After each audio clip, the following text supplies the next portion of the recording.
برج الثور عن طريق التاروت، وهذا برجي. خلينا نشوف سوية ايش راح يطلع لنا بيه. يا اصحاب برج الثور تعالوا طبقوا بصفي، خلينا نشوف حظ برجنا. وطلعت لنا الكاهنة. الكاهنة هي واحدة من بطاقات السر الأعظم، والكاهنة هنا دليل على شغلة أنت محتار بيها، وهاي الشغلة قاعدة تأثر على حياتك، بس قاعدة تأثر على حياتك بالسلبي لو بالإيجابي ما نعرف ليش. لأن هنا موجود اللونين اللي هو اللون الأبيض واللون الأسود، وهنا هاي المثال البطاقة تمثل 50 ب50، يعني 50% ممكن شر و50% ممكن خير، وأنت حاير بهاي الاختيار.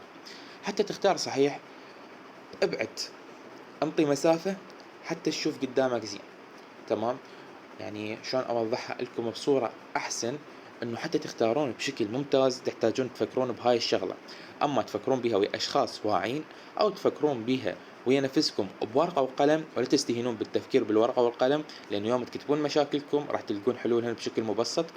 الشغلة الثالثة، ناقش هاي الأمر ويا أشخاص أكبر من عندك، أو ويا أشخاص أكثر خبرة من عندك، يعني راح تلقى الإجابة عندهم. ولا تنسون اللايك.